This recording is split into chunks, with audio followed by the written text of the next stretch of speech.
4e mandat, la victoire solitaire du vétéran du pouvoir ivoirien, ADO. Dans un pays où la démocratie se veut vivante, la victoire ne devrait jamais être un monologue. Et pourtant, le 25 octobre 2025, la Côte d'Ivoire a assisté à une scène surréaliste, un scrutin sans rival, une victoire sans sueur, un triomphe sans adversité.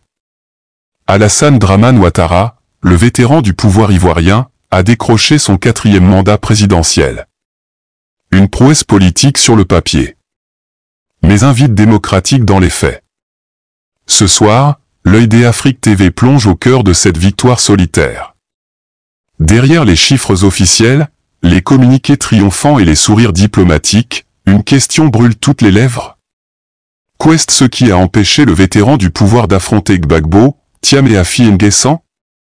Bienvenue dans cette édition spéciale de l'œil d'Afrique TV, la chaîne qui éclaire l'Afrique, questionne le pouvoir et refuse le silence des foules. Officiellement, la commission électorale indépendante a proclamé la réélection d'Alassane Ouattara. Les chiffres sont clairs, les bulletins comptés, les documents signés. Mais derrière cette apparente régularité, une réalité dérange, Ouattara a gagné seul. Pas d'opposition crédible. Pas de débat contradictoire. Pas de ferveur populaire. Laurent Gbagbo, le père du multipartisme moderne, écarté. Tidjane Thiam, l'intellectuel financier porteur de renouveau, neutralisé. Pascal Affi N'Guessan, le socialiste historique, marginalisé. Résultat, une élection sans saveur, un vote sans tension, un pays sans émotion. Dans les rues d'Abidjan, pas de liesse. Dans les villages, pas de tambour. Le peuple a observé cette élection comme on regarde un film déjà vu trop souvent, scénario connu, suspense absent, fin écrite d'avance. Pourquoi le vétéran du pouvoir a-t-il évité ses adversaires naturels? Parce qu'il les craint, non pour leur âge ou leur parti, mais pour leur légitimité populaire. Gbagbo demeure, qu'on l'aime ou non, le symbole d'une résistance historique. Thiam incarne le renouveau et l'alternative. Affi représente une continuité de gauche respectée. Les affronter dans les urnes, c'était risquer la vérité. Et dans cette vérité, peut-être la défaite. Alors, comme tout stratège politique expérimenté, le vétéran du pouvoir a choisi une stratégie plus sûre, contrôler le terrain, verrouiller le jeu et jouer seul sur le terrain qu'il a tracé lui-même. Le jour du scrutin, la Côte d'Ivoire a parlé. Non pas avec des cris, mais avec le silence. Des écoles vides, des bureaux de vote déserts, des rues calmes comme un dimanche sans électricité. Ce silence n'était pas de la peur. C'était du désintérêt. Le peuple a choisi l'abstention comme protestation. Car voter sans choix, c'est comme applaudir sans musique. Le vétéran du pouvoir a gagné, oui. Mais il a gagné sans son peuple. Et qu'est ce qu'un président sans peuple? Qu'est ce qu'une victoire sans battement de cœur populaire?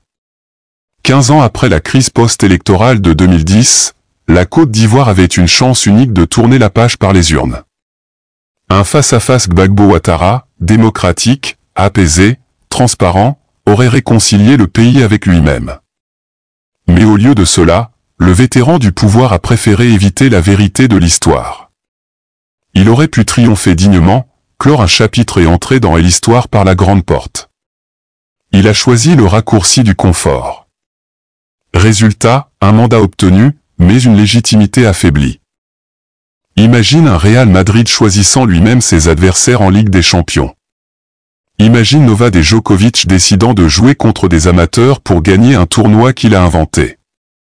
C'est exactement ce qu'a fait le vétéran du pouvoir. Il a organisé une compétition où il était le seul concurrent sérieux, puis s'est proclamé champion de la démocratie. C'est une victoire, oui, mais une victoire sans gloire. Car la grandeur politique ne se mesure pas à la durée du pouvoir, mais à la noblesse du combat.